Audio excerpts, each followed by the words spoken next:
Hello guys, welcome back to our channel. So finally Bigg Boss అగ్ని పరీక్ష season 2 promo అయితే వచ్చిందనే చెప్పాలి. సో గ్రాండ్గా మనకి ఆగస్టు 15వ తారీఖు అయితే టెలికాస్ట్ చేయబోతున్నారు స్టార్మాలో. సో జడ్జెస్ వచ్చేసి వాళ్ళ ముగ్గురే. సో లాస్ట్ సీజన్లో ఉన్నవాళ్లే అభిజిత్ అండ్ మన బిందు మాధవి గారు, దాంతోపాటు మన నవదీప్ గారు. ఇంకా యాంకర్ వచ్చేసి ఎప్పట్లాగానే శ్రీముఖి గారు అయితే ఉండబోతున్నారు.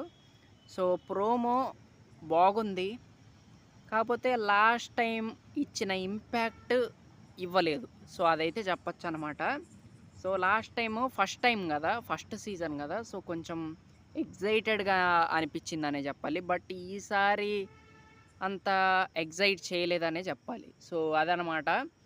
అండ్ అభిజిత్ చెప్తున్నాడు ఈసారి ఆడియన్స్కి ఫన్ ఉంటుంది అండ్ అక్కడ వచ్చిన కంటెస్టెంట్స్లో ఫైర్ ఉంటుందనే చెప్పాడు. సో అంతా బాగా చెప్తున్నారు, డైలాగులు అవన్నీ బాగా చెప్తున్నారు అనమాట. సో ప్రతిదీ బాగుంటుంది, కానీ ప్రతిసారి అన్నీ బాగానే చెప్తారు. ఈసారి చదరంగం కాదు రణరంగం అంటారు, ఆ డైలాగ్ బాగానే ఉంది. ఉల్టా పుల్టా అంటారు, అది బాగానే పెడతారు డైలాగు. సో అన్లిమిటెడ్ ఎంటర్టైన్మెంట్ అంటారు. సో ఇలా డైలాగులు టైటిల్లు అన్నీ బాగానే పెడతారు, కానీ అక్కడికి వెళ్ళి చూస్తేనేమో ఏం ఉండదు. సో కొన్ని సీజన్లు హిట్ అయినాయి. ఓకే, ఇక ఈ అగ్ని పరీక్ష గురించి మరి చూడాలి. మరి ఈసారి దీన్ని బట్టే మనకి బిగ్ బాస్ సీజన్ 10 మీద హైప్ అయితే పెరిగిద్దనే చెప్పాలి. ప్రస్తుతానికైతే హైప్ అయితే నిల్లనే చెప్పాలి. సో అది. అండ్ సామాన్యులుగా వచ్చి సెలబ్రిటీగా మారేది ఎవరో చూద్దాము. సో ప్రోమోలో మనకి వాళ్ళు బాగా మాట్లాడుతున్నారబ్బా. ఎవరైతే ఆ ముగ్గురు మాట్లాడారో చాలా బాగా మాట్లాడారు. సో నిజంగా చాలా చాలా బాగా అనిపించింది.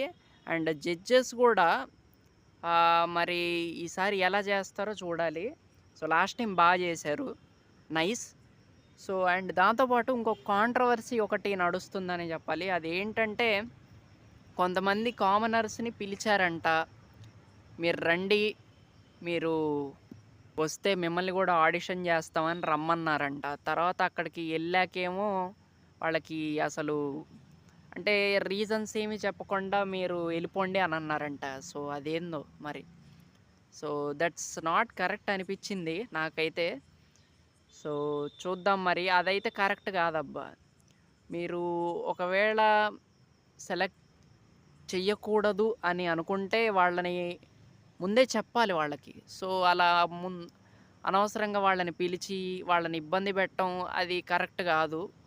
సో అది. సో ఎవరెవరినో తీసుకుంటున్నారంట. అండ్ అతను ఎవరినో జపాన్ అతన్ని తీసుకోబోతున్నారంట.